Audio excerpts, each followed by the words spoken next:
सेवाओं का छोड़ दीजिए, जो कम से कम है ना, पति को कम से कम सुबह उठ के प्रणाम कर दिए, पैर छू करके हाथ ऊपर कीजिएगा।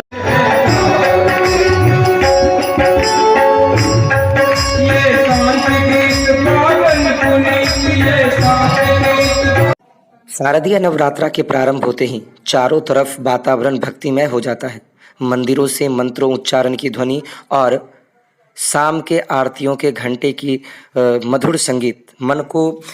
आनंद चित्त कर देती है और वर्ष भर लोगों को इस दिन का इंतजार रहता है कि कब दुर्गा पूजा आए और लोग अपने आप को पूजा में तल्लीन कर लें। हालांकि हम बात करें तो वर्ष में 4 नवरात्राएं होती है, लेकिन सबसे अधिक जनमानस तक पहुंचने वाला यह शारदीय नवरात्रा है, जो मूल रूप से आश्विन के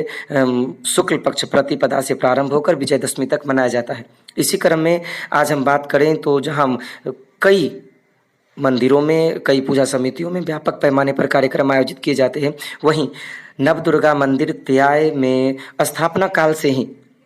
इस पूजा का एक विशेष महत्व है और यह अलग प्रकार से आयोजित किया जाता है। इसमें हम बात करें तो कई प्रकार के जहां कार्यक्रम आयोजित किए जाते हैं, जिसमें भागवत कथा, सांस्कृतिक कार्यक्रम, जागरण, ये सभी अति महत्वपूर्ण रहते हैं। इसी का एक स्वरूप यदि हम आज बात करें तो वह देखने को मिला है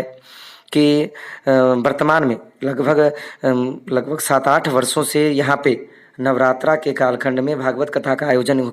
किया जाता है। हालांकि कई बार अलग अलग कथावाचकों को बुलाया गया है, लेकिन इस बार भी यहाँ पर प्रसिद्ध कथावाचक आनंद कृष्ण ठाकुर के मुखारविंद से 9 दिनों के भागवत कथा का आयोजन किया गया है। हालांकि इसकी जानकारी देते हुए वर्तमान इस वर्ष के पूजा समिति के अध्यक्ष मनोज चौधरी एवं सचिव अनिल सिंह, इन दोनों ने बताया कि दुर्गा पूजा कहीं ना कहीं देवताओं के शक्ति के एकीकरण का द्योतक है और आसुरी शक्ति के विनाश का प्रतीक है। तो इस पूजा के अवसर पर त्याय के इस नवदुर्गा मंदिर में वर्षों से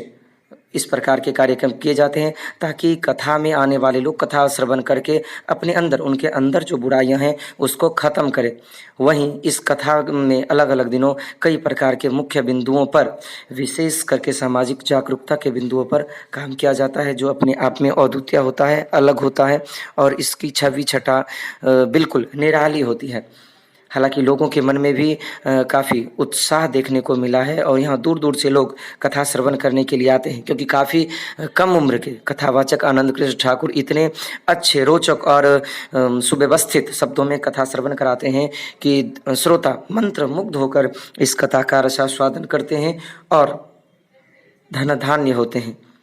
हालांकि अपने आप में कहें तो वर्तमान समय में आश्विन महीने के शुक्ल पक्ष का यह 10 दिन कैसे बीतता है, लोगों को पता ही नहीं चलता है। लोगों के मन मस्तिष्क में एक अलग प्रकार के भाव भक्ति का सृजन होता है, जिससे कि वह अपने आप को भूलकर, अपने आप को सभी चीज़ों से अलग करके पूर्ण रूप से माँ दुर्गा के भक्ति में, उनकी आस्था में तल्लीन कर लेते हैं और यही लोगों की सबसे बड़ी खूबसूरती और खासियत भी रही है और रहेगी भी।